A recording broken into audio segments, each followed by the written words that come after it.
आज से हम लोग रिवीजन स्टार्ट कर रहे हैं। ठीक है, किसी को भी कोई दिक्कत है जो लास्ट क्लास में अभी तक नहीं रहा है, कोई भी दिक्कत है, किसी को तबीयत खराब, किसी को बुखार सर्दी खांसी कुछ भी है, अभी मैं सब ठीक कर दूंगा। ठीक है, चलो बताओ डेफिनेशन ऑफ अकाउंटिंग। ठीक है, अभी अगर तुम लोगों को नहीं समझ आया ना तो समझ लेना, समझ में आएगा ही नहीं, सीधी सी बात है। मैं नहीं समझा पाया मतलब तुम लोगों को किसी से समझ नहीं आएगा।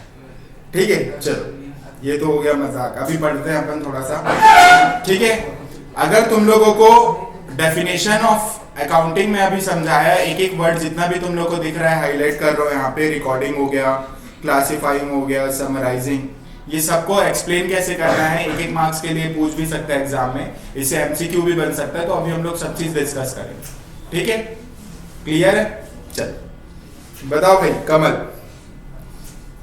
क्या है? Accounting is the art of recording, classifying and summarising in significant manner and in terms of money transaction and event which are in part at least of a financial character and interpreting the result thereof.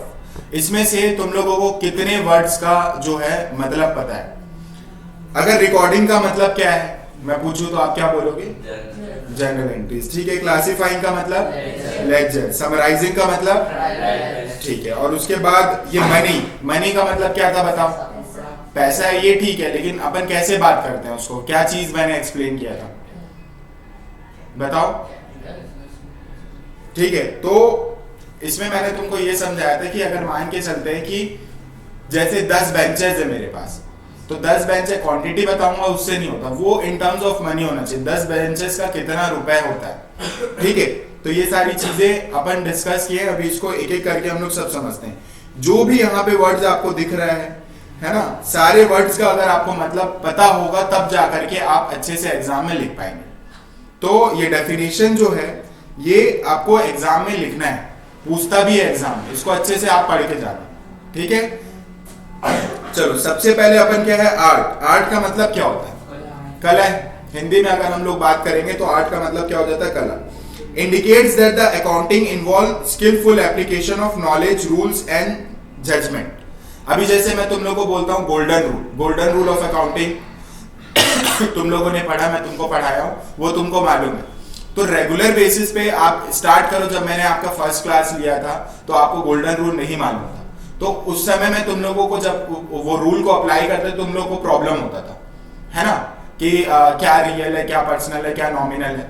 लेकिन जैसे जैसे आप बहुत सारे questions बनाए, हम लोग धीरे धीरे उसको, मैं तुमको अंडरलाइन करके याद आ रहा है, एरो बना के फिर उसको लिख करके प्रैक्टिस करने बोलता था, तब वो बार बार अप्लाई करते गए आप। अब ये हो गया कि आपको रूल वापस से रिकॉल करने की जरूरत नहीं पड़ती है। आप कोई भी ट्रांजैक्शन आता है, आप उसकी जर्नल एंट्री ऐसे ही पास कर लेते हैं। ठीक है, तो वो कैसे हुआ? ये आपके लिए एक आर्ट हो गया, क्योंकि आपने उसको डेली बेसिस पे किया, नॉलेज रूल्स अप्लाई किया, है ना। तो ये आपके लिए एक आर्ट बन गया, स्किलफुल एप्लीकेशन। आप कहाँ पे किसको अप्लाई करना है कौन से रूल को अप्लाई करना है, हर जगह पे एक ही रूल तो अप्लाई नहीं कर सकते, है ना। तो ये एक आर्ट, ठीक है। तो ये आर्ट आपको कैसे पता चला? आप जब डेली बेसिस पे उसको प्रैक्टिस करते गए, ठीक है, वो आपके लिए एक कला बन गई। ठीक है, उसके बाद रिकॉर्डिंग का मतलब हमने क्या समझा था? तो रिकॉर्डिंग का मतलब होता है जर्नल। ठीक है, बुक्स ऑफ ओरिजिनल एंट्री भी हम इसे कहते हैं, और जिसे हम क्या कहते हैं? सब्सिडरी बुक्स भी। अगर आप जनरल, ये मतलब रिकॉर्डिंग का मतलब है, मतलब आप उसको क्या बोलेंगे? जर्नल बोलेंगे, books of original entry and subsidiary books बोलेंगे। ठीक है, अब इसको हम लोग थोड़ा और अच्छे से समझते हैं।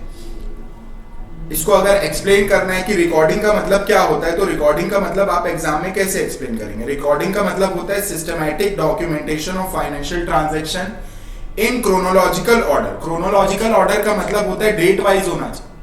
आप 1 तारीख के बाद 2 तारीख 3 तारीख लिख रहे हैं, वो सही है। 1 तारीख के बाद आपने 10 तारीख का, फिर उसके बाद 2 तारीख का रिकॉर्ड कर रहे हैं, तो ये गलत है। क्रोनोलॉजिकल ऑर्डर पे रहना चाहिए। क्लियर है? ठीक है, तो रिकॉर्डिंग का मतलब क्या होता है? सिस्टमैटिकली आप सारे डॉक्यूमेंटेशन कर रहे हैं, साथ ही साथ वो क्या होना चाहिए? क्रोनोलॉजिकल ऑर्डर में होना चाहिए, यूजिंग जनरल और एज अ सॉफ्टवेयर। मतलब आप इसको या तो जो मतलब क्या रहता है, रजिस्टर हो रहा है उसमें रिकॉर्ड कर रहे हैं, या तो कोई अकाउंटिंग सॉफ्टवेयर है आप उसमें रिकॉर्ड कर रहे हैं। ठीक है, चलो अब यहाँ पे सब्सिडरी बुक्स में मैंने आपको बताया था क्या क्या चीजें हैं, बताओ। सब्सिडरी बुक्स में आपको दिख रहा होगा यहाँ पे, ठीक है, purchase book, purchase return book, sales book, sales return book, bills receivable book, bills payable book, cash book और जनरल बुक। तो मैंने तुमको ये सब चीज बताया, ये इतना जितना भी दिख रहा है ये सब चीज आपका क्या है, क्रेडिट ट्रांजैक्शन।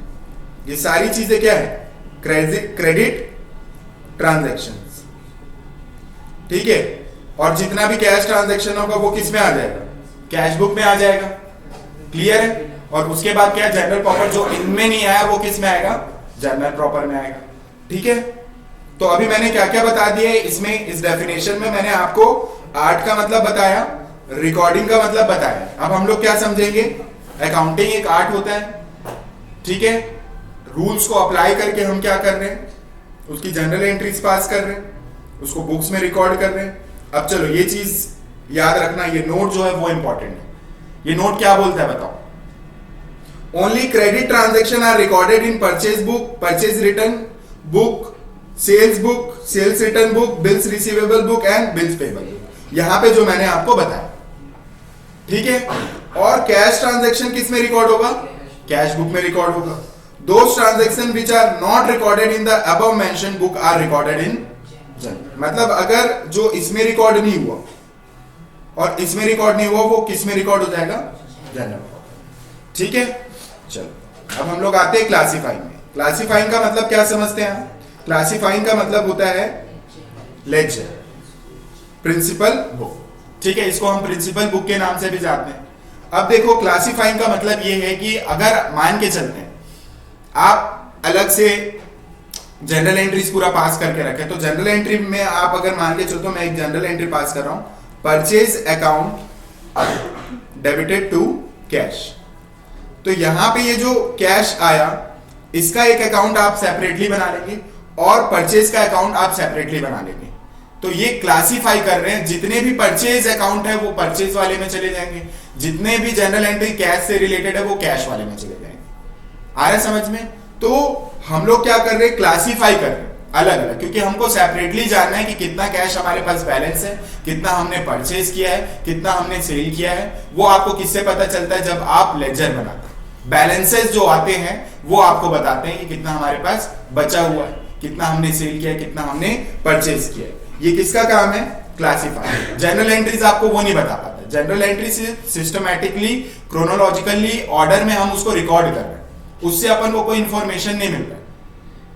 ठीक है, लेकिन आप जब लेजर बनाएंगे, क्लासिफाई करेंगे, तो वहां पे सेपरेटली आप एक एक अकाउंट बनाएं तो उसका कितना बैलेंस है वो आपको पता चलता है। तो हर एक चीज आपको कुछ ना कुछ इंफॉर्मेशन प्रोवाइड करता है। ठीक है, चलो अब हम लोग यहाँ पे देखेंगे, इसको अगर एग्जाम में लिखना है तो कैसे लिखेंगे, grouping of recorded transaction into categories like assets, liability, income, expenses using ledger. आप देखो जितने भी कैटेगरी आप बनाते हैं, जितना भी लेजर अकाउंट बनाते हैं, ये सारी कैटेगरीज में ही रहते हैं। या तो वो इनकम का अकाउंट होगा, एक्सपेंस का अकाउंट होगा, एसेट्स होगा या लायबिलिटी होगा, है ना।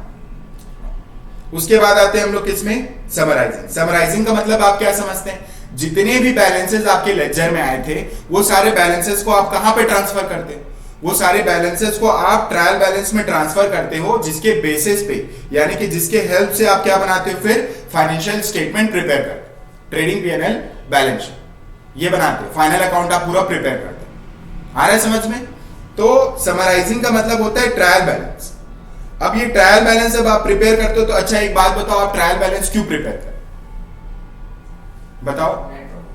नेट प्रॉफिट कैसे, आप तो फाइनल अकाउंट में उसके मतलब आप फाइनेंशियल पोजीशन कैसे पता चलेगा जब आप बैलेंस शीट बनाओगे। आ रहा है समझ में। तो जितने भी लेजर के बैलेंसेस हैं, जितने भी लेजर के बैलेंसेस है वो अपन किस में शो करेंगे, ट्रायल बैलेंस में। और ट्रायल बैलेंस के हेल्प से हम क्या करते हैं, ट्रेडिंग पीएनएल बैलेंस शीट बनाते हैं। ठीक है, अगर कोई मैन्युफैक्चरिंग कंपनी है तो वो मैन्युफैक्चरिंग अकाउंट भी बनाता है, फिर उसके बाद ट्रेडिंग पीएनएल बैलेंस शीट बनाता है। ठीक है, फिर उसके बाद मैंने ट्रांजैक्शन का मतलब क्या बताया था, बताओ। ट्रांजैक्शन एंड इवेंट का मतलब क्या समझाया था, ट्रांजैक्शन का मतलब क्या होता है, रिलेटेड टू मनी है, ये सब चीज आपको पता है। जो आप बिजनेस ट्रांजैक्शन देखते हैं, जैसे स्टार्टेड बिजनेस विद कैश, है ना, रेंट पेड, सैलरी पेड, ये सब जो आपको क्वेश्चन में लिखा होता है, ये सब आपके लिए बिजनेस ट्रांजैक्शन है। ठीक है, तो वो ट्रांजैक्शन के बेसिस पे आप जनरल एंट्रीज पास करते हैं। ठीक है, इवेंट का मतलब क्या समझते हैं?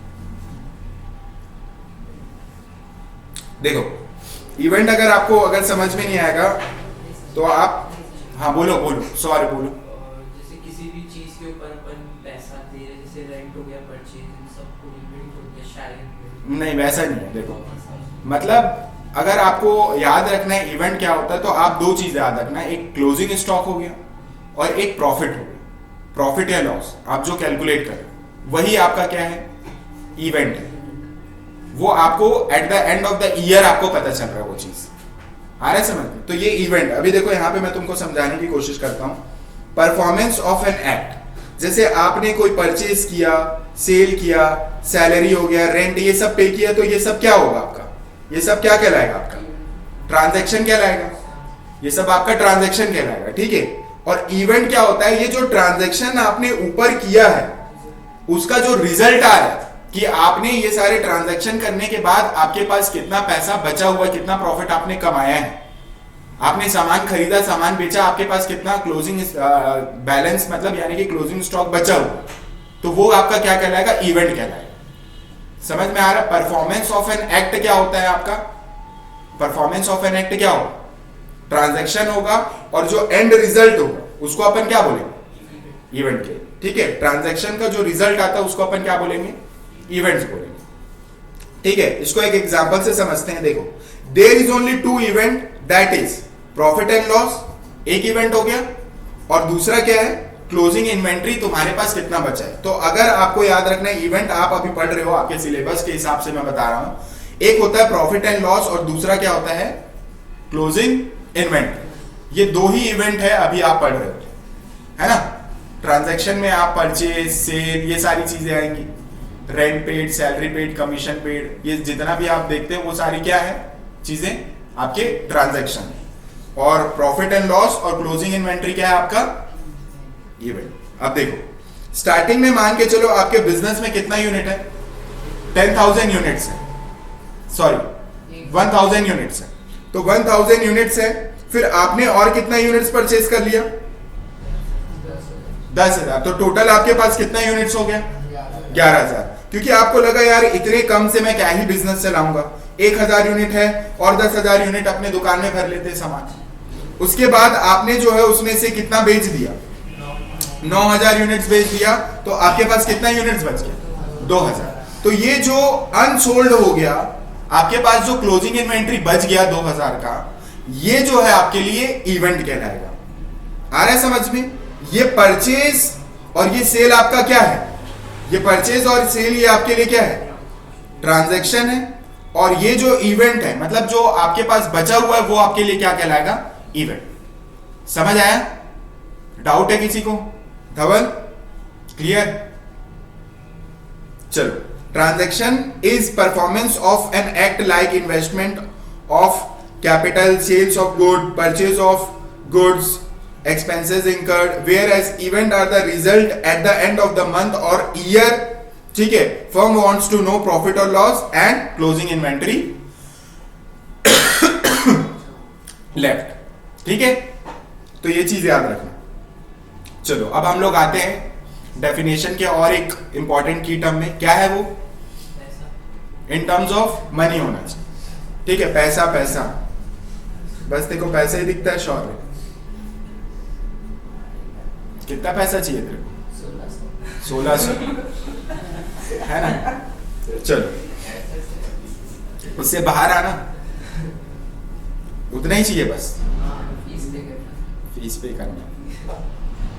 चलो ठीक है, करो जल्दी जल्दी।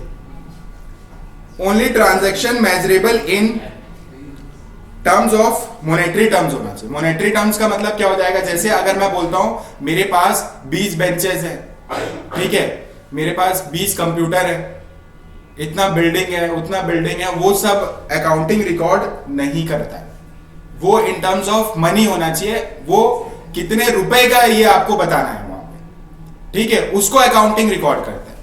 तो क्वांटिटी रिकॉर्ड नहीं होता, इतना क्वांटिटी है मेरे पास, इन टर्म्स ऑफ मनी होना चाहिए, कितना कॉस्ट है उसे, कितने रुपए का है, ठीक है। 2 मशीन, 3 एकड़ लैंड, 4 बिल्डिंग, 10 टेबल, ये सब रिकॉर्ड नहीं किया जाता, इन टर्म्स ऑफ मनी होना चाहिए। पैसा 10,000 का मशीन है, 3 करोड़ का जमीन है, 5 बिल्डिंग है, 5 लाख रुपए का, इतना सस्ता, ठीक है। चलो अब आते हैं हम लोग फाइनेंशियल कैरेक्टर। क्या समझते हो, सॉरी, फाइनेंशियल कैरेक्टर का मतलब क्या समझते हो? फाइनेंशियल कैरेक्टर का मतलब बताओ किमिया। वो एक्टिविटी जो कि क्या बोलते हैं फाइनेंशियली रिकॉर्ड, मतलब गीत, अनुष्का बताओ क्या होता है फाइनेंशियल कैरेक्टर? हाँ, बता नहीं पा रही है। जो फर्म से रिलेटेड होता है, एक्सपेंसेस या जो भी इनकम गेन होता है रिलेटेड टू बिजनेस, वो आपका फाइनेंशियल कैरेक्टर, ठीक है। तो अकाउंट्स वही सारी चीजों को रिकॉर्ड करेगा जो रिलेटेड टू बिजनेस है। आप अपने घर का एक्सपेंसेस पे कर रहे हैं, छोटे भाई का कुछ खरीद के दिए उसको, वो सब रिकॉर्ड नहीं करना। आप वही सारी चीजों को रिकॉर्ड करोगे जो रिलेटेड टू बिजनेस है। फॉर एग्जांपल मान के चलते हैं कि आपने अपने घर का रेंट पे किया, ठीक है, अपने घर का रेंट पे किया है या आप इलेक्ट्रिसिटी बिल पे किया है, तो आप इसको रिकॉर्ड नहीं करोगे क्योंकि ये घर का है। लेकिन अगर वही आपके बिजनेस फर्म का आपने रेंट पे किया है, इलेक्ट्रिसिटी पे किया है, तो आप इसको रिकॉर्ड करोगे क्योंकि ये जो है आपका क्या है, रिलेटेड टू बिजनेस, ठीक है। Not every activity is recorded, only those activity which have economic impact related to business. Economic impact का मतलब जो हमारे बिजनेस से रिलेट करता है उसी को हम रिकॉर्ड करेंगे। आ रहा है समझ में? क्लियर है इतना? चलो, interpreting the result. Interpreting the result का मतलब होता है अब आपने ये पूरी अकाउंटिंग की, किसके लिए किया? किसको खुश करने के लिए? बता स्वामी, किसको खुश करने के लिए पूरा अकाउंटिंग कर रहा था इतने देर से? फाइनेंशियल पोजीशन मतलब देखो, आप अगर किसी बिजनेस में पैसा लगाए हो तो आप ओनर हो, एज एन ओनर आपको यही तो सोचना होगा ना कि at the end of the year हमने कितना प्रॉफिट अर्न किया, ये आपको जानना होगा। तो आप क्या करोगे बताओ? पूरी अकाउंटिंग आपने किया, जनरल एंट्री, बताओ आप पूरा मेरे को स्टार्टिंग से बताओ, सबसे पहले क्या किया? पूरा ऑब्जेक्टिव। तो अभी यहाँ पे देखो, एनालिसिस ऑफ डाटा, एसेस करते हो आप परफॉर्मेंस को, जनरल एंट्री, ये सारी चीजें जो आपने करके रखी है उसको एसेस कर रहे हो, ऑब्जर्व कर रहे हो, एनालाइज कर रहे हो कि हमारे बिजनेस का फाइनेंशियल पोजीशन क्या है, और उसके बेसिस पे आप क्या लोगे, कोई डिसीजन लोगे कि ये बिजनेस हम चला रहे हैं तो प्रॉफिट कमा भी रहे हैं या नहीं कमा रहे, इसको हमको आगे रन करना है या नहीं करना है, ये तो ओनर को जानना ही होगा ना। तो अकाउंटेंट को इसलिए रखा जाता है ताकि ओनर क्या कर सके, फ्रीली काम कर सके, वो पूरा डेटा उसको मिल रहा है, वो उसके बेसिस पे क्या करेगा, डिसीजन लेगा बस। अगर मान के चलो आपकी अकाउंटिंग ही गलत हो रही है या अकाउंटिंग करते ही नहीं हो, तो आपको पता कैसे चलेगा कितना प्रॉफिट है, कितना लॉस हो रहा है, और आप डिसीजन क्या लेंगे? ठीक है, तो इंटरप्रिटेशन ऑफ रिजल्ट बहुत इंपॉर्टेंट है। चलो, रिजल्ट में भी अब क्या है, रिजल्ट दो तरीके के, एक फाइनेंशियल परफॉर्मेंस और दूसरा क्या है, फाइनेंशियल पोजीशन। तो फाइनेंशियल परफॉर्मेंस का मतलब क्या होता है, या तो फाइनेंशियल परफॉर्मेंस जब भी बोलेगा तो आपके बिजनेस साल भर जो चलाया उसमें या तो प्रॉफिट होगा या तो लॉस होगा, दोनों में से कोई एक ही होगा चीज। तो ये आपका बिजनेस कैसे परफॉर्म किया ड्यूरिंग द ईयर, ये आपका क्या हो जाएगा, फाइनेंशियल परफॉर्मेंस हो गया। और फाइनेंशियल पोजीशन का मतलब होता है कि एज ऑन 31 मार्च अब तक का आपके बैलेंस शीट में आपका फाइनेंशियल पोजीशन क्या है। आप देखते होगे बैलेंस शीट में लिखा रहता होगा 31 मार्च, ठीक है, 2025 लिखा है, इसके आगे क्या लिखा होगा, एज ऑन 31 मार्च अब तक का।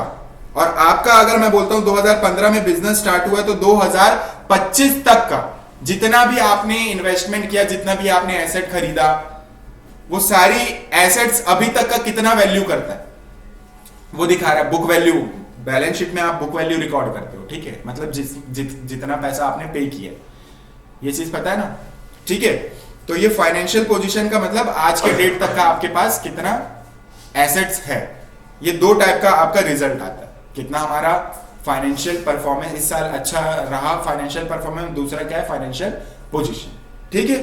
चलो अभी हम लोग आते हैं फाइनेंशियल फंक्शन, लेकिन इसको स्टार्ट करने से पहले अपन क्या करेंगे, एक बार यहां पे आते हैं, ठीक है। और इसको इस बार तुम लोग बताओगे कि accounting is an art. Art का मतलब क्या होता है, अकाउंटिंग एक कला है जिसके बेसिस पे हम रिकॉर्डिंग करते हैं। रिकॉर्डिंग का मतलब क्या होता है, ठीक है, जर्नल। उसके बाद क्लासिफाइंग का मतलब लेजर। उसके बाद समराइजिंग का मतलब ट्रायल बैलेंस। ट्रायल बैलेंस के बाद में इन टर्म्स ऑफ मनी में मैं तुमको क्या एग्जांपल दिया, मैंने क्या एक्सप्लेन किया है इन टर्म्स ऑफ मनी का मतलब, इन टर्म्स, हाँ बोलो, मॉनेटरी टर्म्स में होना चाहिए, मतलब वो पैसे में होना चाहिए ना, कितना पे करना है हमको, एसेट की वैल्यू कितनी है, ठीक है। तो आप उसको बोलोगे इन टर्म्स ऑफ मनी होना चाहिए। हमको ये नहीं मालूम होना चाहिए कितने एसेट्स है, कितना मतलब क्वांटिटी में एसेट, 10 फर्नीचर है, 20 मशीनरी, ऐसा नहीं चाहिए अपन को। उसके बाद ट्रांजैक्शन और इवेंट का मतलब क्या बताया मैंने, सॉरी बताओ। ट्रांजैक्शंस मतलब परचेजेस, सेल्स, ये हो गया, और हाँ। इवेंट मतलब अपना रिजल्ट जो निकलता है, जो भी ट्रांजैक्शन हुआ है उसका जो रिजल्ट आया है, हाँ। तो क्लोजिंग स्टॉक और दूसरा प्रॉफिट एंड लॉस हमारे बिजनेस में कितना हो, ठीक है। उसके बाद फाइनेंशियल कैरेक्टर का मतलब बिजनेस से रिलेटेड होना चाहिए, ठीक है। और उसके बाद interpreting the result thereof का मतलब है आप ये ऊपर का पूरा सब चीज कर लिए, आपने यहां से लेकर के ये पूरा आपने कर लिया, लेकिन क्यों कर रहे हो, सिर्फ और सिर्फ एक ही मोटिव है, interpreting the result thereof. ये रिजल्ट को आप अपने यूजर्स को, यूजर्स कौन होते हैं, यूजर कौन कौन होते हैं आगे पढ़ेंगे, इंटरनल और एक्सटर्नल यूजर्स हैं, ये सब अभी हम लोग आगे पढ़ेंगे। तो यूजर्स हमारे मतलब अभी आप यही सोच के चलो, जो बिजनेस का ओनर है वो जानना चाहता है उसको कितना प्रॉफिट हो। अभी इंटरनल एक्सटर्नल भी मैं एक्सप्लेन करूंगा, ठीक है, जिसमें आप गवर्नमेंट के बारे में पढ़ोगे, इन्वेस्टर जो शेयर होल्डर्स है ना, जो आपकी कंपनी में इन्वेस्ट करेंगे, तो ये सारी चीजें हम लोग अभी समझेंगे। तो ये समझ में आ गया, ठीक है। चलो अब आते हैं हम लोग फंक्शन। फंक्शन का मतलब ये अभी तुम लोग को बताना, मैं एक्सप्लेन किया और तुम लोग समझाओगे यहां से, बताओ सबसे पहले क्या है फंक्शन में, अभी पढ़ के आए हो, लेकिन ये जो अगर एग्जाम में फंक्शन पूछा है तो आप ये फंक्शन बिल्कुल भी नहीं लिखेंगे, तो आप बोल रहे होगे कि पढ़ क्यों रहे, जब इसको लिखना ही नहीं है तो पढ़ क्यों रहे। ये आप तभी लिखोगे ये वाला फंक्शन जब आपको बोलेगा एपीबी के हिसाब से आपको अकाउंटिंग फंक्शन बताने हैं, ठीक है। अकाउंटिंग प्रिंसिपल बोर्ड के हिसाब से बोलेगा, या तो बोलेगा American institute of certified public accountant AICPA के हिसाब से आपको पूछ रहा है फंक्शंस, तो आप यही बताओगे जो आपने अभी डेफिनेशन पढ़ा है वही डेफिनेशन पढ़े ना, उसमें आपको रिकॉर्डिंग मिला, क्लासिफाइंग मिला, समराइजिंग मिला, और एनालिसिस एंड इंटरप्रिटेशन, और उसके बाद कम्युनिकेटिंग टू द यूजर्स, ये आप पढ़ के आए, आ रहा है समझ में। तो ये वाला नहीं लिखना अगर आपको कुछ भी मेंशन नहीं किया है तो, और मेंशन किया है AICPA के हिसाब से बताओ या APB के हिसाब से बताओ, तब आप ये लिखोगे। तो लिखना कौन सा है फिर बताओ, फंक्शंस, कौन से फंक्शंस लिखने रहेंगे, याद करो, मैं पढ़ाया हूं तुमको, IMRAC, ठीक है, ये पढ़े ना अपन, याद ही नहीं आ रहा होगा। आइडेंटिफाई, मेजरमेंट, ये होमवर्क है, इसको करके आओ, ठीक है। अभी मैं अभी से मैं टेस्ट लूंगा, जो भी है अभी क्वेश्चन दूंगा मैं। अभी देखो ये सब करा रहा हूं मैं पूरा, मैं आपका रिवीजन ही ऐसे कराऊंगा, फुल फ्लेज क्वेश्चंस में कराऊंगा। फुल फ्लेज क्वेश्चन का मतलब एक क्वेश्चन कराऊंगा, पूरे कॉन्सेप्ट रहेंगे सब चीज का, पूरे जनरल एंट्री का हो, एक ही जनरल एंट्री पढ़ाऊंगा, 20-30 एंट्री होंगी, उसमें 30 एंट्री वाले पूरे कॉन्सेप्ट क्लियर हो जाएगा, ठीक है। लेकिन तुम लोग को क्या करके आना पड़ेगा, ये जो मैं बोला हूं वो रिवीजन कम से कम करके आना है, ठीक है। चलो मेन ऑब्जेक्टिव ऑफ अकाउंटिंग बताओ, सबसे पहले क्या है, आपने अकाउंटिंग किया तो क्यों किया, आपका ऑब्जेक्टिव, उद्देश्य क्या है, आपका मोटिव क्या था बताओ। सबसे पहले आप यही जानना चाहते हो सिस्टमैटिक रिकॉर्डिंग ऑफ ट्रांजैक्शन, और क्यों किए आप सिस्टमैटिक ट्रांजैक्शन रिकॉर्ड, बताओ। ताकि पीएनएल मतलब प्रॉफिट एंड लॉस अच्छे से दिखे, पता चले करंट सिचुएशन को। देखो आप अगर कुछ भी सिस्टमैटिकली रिकॉर्ड नहीं कर रहे तो बाद में प्रॉब्लम आप ही को होना, ठीक है। कौन से मंथ का एक्सपेंसेस आपको पूरा मेंशन करना पड़ेगा। तो यहाँ पे क्या है, accounting ensure proper and chronological recording of business transaction in the books of account, पूरा आपको अच्छे से रिकॉर्ड करना। फिर दूसरा क्या है, it helps maintain a permanent reliable and organised record for the future reference. Future reference क्यों है, अगर आपने कोई जर्नल एंट्री गलत किया है और आपने वो डेट मेंशन किया तो मेरे को इजी हो जाएगा कि उसमें उस डेट में जाऊंगा, वो बिजनेस ट्रांजैक्शन क्या है मैं देखूंगा और मैं समझ जाऊंगा कि आपने कोई ना कुछ एंट्री गलत की है, मैं उसमें उसको पकड़ सकता हूँ गलतियां आपकी। लेकिन आप उसको कहीं सिस्टमैटिकली रिकॉर्ड ही नहीं कर रहे तो हमको फ्यूचर रेफरेंस के लिए हम लोगों को वो काम ही नहीं आएगा। आ रहा है समझ में। तो सबसे पहले सिस्टमैटिक रिकॉर्ड रखोगे तो आपको फ्यूचर रेफरेंस के लिए भी इजी पड़ेगा, आगे जाकर के कोई प्रॉब्लम हो रहा है तो। दूसरा क्या है, ascertainment ऑफ रिजल्ट, ये इंपॉर्टेंट। बताओ इसका मतलब क्या समझोगे, ascertainment of result of operations का मतलब बताओ। ऐसी बजेगा तुम्हारा भी अभी बाजा, सर पे पड़ेगा, पढ़ाई नहीं करोगे तो। बताओ Dhawal, to know the solvency position, बस। Accounting determines the net profit और लॉस, कि यहां पे हमने कितना प्रॉफिट कमाया, कितना लॉस हुआ फॉर अ स्पेसिफिक पीरियड। आप देखते हो ना फाइनेंशियल ईयर, ये डेट से लेकर के ये डेट तक का हमने कितना प्रॉफिट कमाया, ये आप पता कर रहे हो, ठीक है। जिसके लिए आप प्रॉफिट एंड लॉस अकाउंट भी बनाते हैं। और उसके बाद क्या है, it helps in evaluating the business performance. Business आपका कैसे परफॉर्म हो रहा है, अच्छा या बुरा, वो किसके बेसिस पे पता चलेगा, प्रॉफिट के बेसिस पे। लॉस में जा रहे हैं तो बुरा, प्रॉफिट भी एकदम कम आ रहा है तो और बुरा। कमा तो रहे लेकिन कम कमा रहे, तुम तो हो लालची, तुमको चाहिए पैसा। अभी तो बोल रहा था 1600, इसको चाहिए पैसा, मेरे को भी चाहिए, सबको चाहिए पैसा, है ना। देखना इसका चेहरा कैसे हो गया, इसको बहुत पैसा चाहिए। कितना चाहिए पैसा किमिया, इन टर्म्स ऑफ मनी चाहिए कि आपको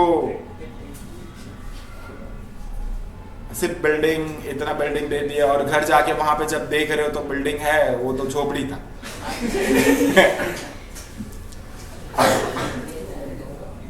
चलो कोई बात नहीं। Ascertainment of financial position, ascertainment of financial को मिलेगा पैसा मिलेगा, पढ़ ले अच्छे से, मिलेगा सीए। चलो, through the preparation of balance sheet accounting shows the financial position.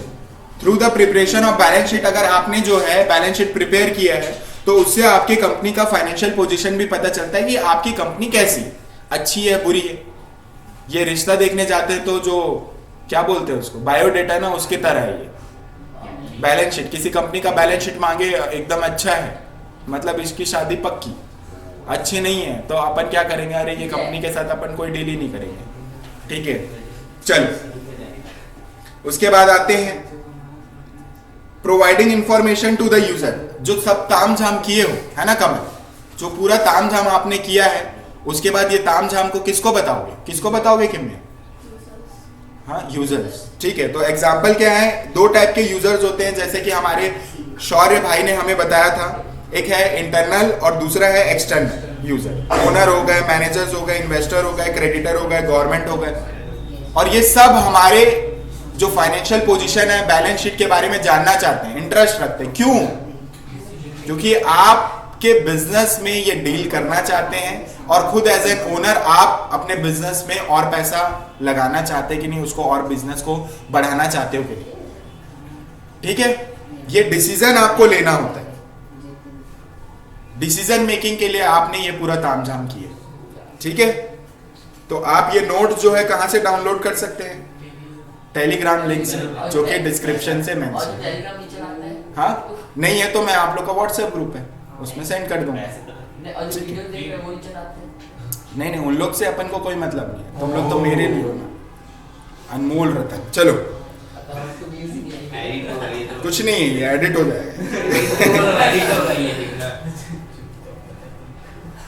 ठीक है, चलो अभी इसको तुम लोगों को बताना है, ये सब अभी और अच्छे से करना है, ठीक है।